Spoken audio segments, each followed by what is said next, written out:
Hey guys, thanks for tuning in today. Today we have some great tips for you on how to travel on a budget because the more you can save, the more you can travel, right? So make sure to stick around until the end of the video for some game-changing tips. All right, so I wanted to start off with baggage because we all know that baggage can be a hefty charge. Most airlines are charging anywhere between $40 to $70 for one bag, and that's each way. But also most airlines let you have a personal item. Frontier lets you have one personal item that you can fit under the seat. It has to be 14 height by 16 width by 8 depth. So make sure you get a bag that has those dimensions. My husband and I actually have found a bag each with those dimensions that actually fit pretty much everything we need. His is a briefcase laptop bag and it actually straws and everything. So you can fit a lot of stuff in there, including your laptop and some clothes for the weekend. Now my bag is a book bag, but it also serves as two purposes.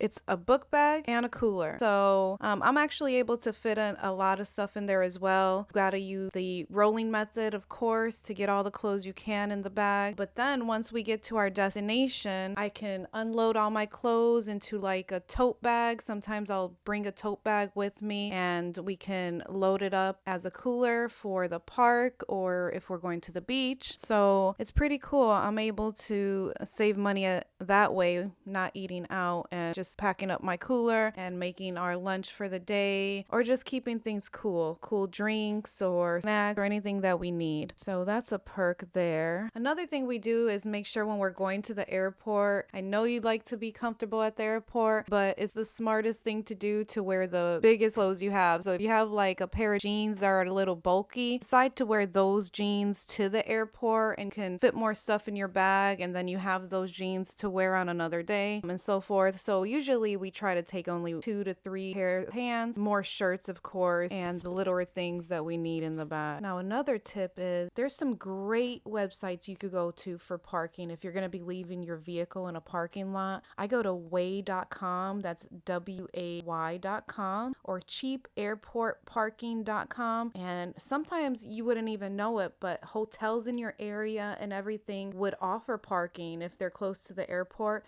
and they usually offer free shuttles as well. So that's a good option for parking. Or sometimes, like for instance, we use Park and Go.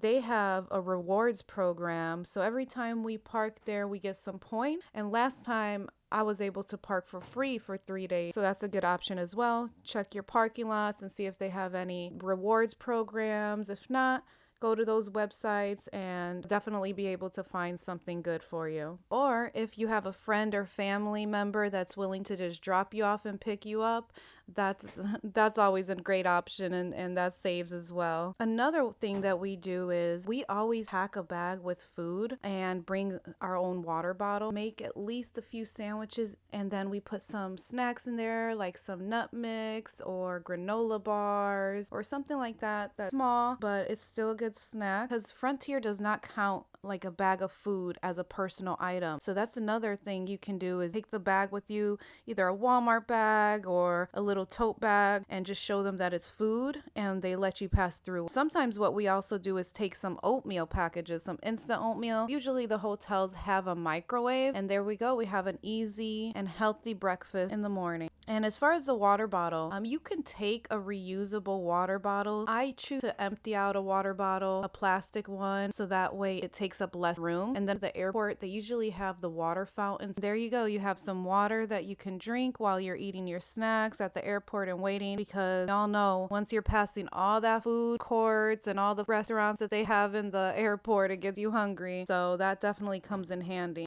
Another thing people don't know, they won't give you the whole water bottle, but they'll pour from the water bottle to the cup and they're able to give you that. So you can keep asking them for another cup of water if you want. They're just not able to give you the water bottle without charging. Now, as far as hotels and resort stays, what we usually do, we have a few methods. You can always book a timeshare vacation package. If you don't mind taking that 90-minute tour with them, you can do it as early as possible. then you can get great deals. The Wyndham and Westgate and Hilton all offer this opportunity. You do have to meet some qualifications, so you just have to look at their website and see what the qualifications for that is.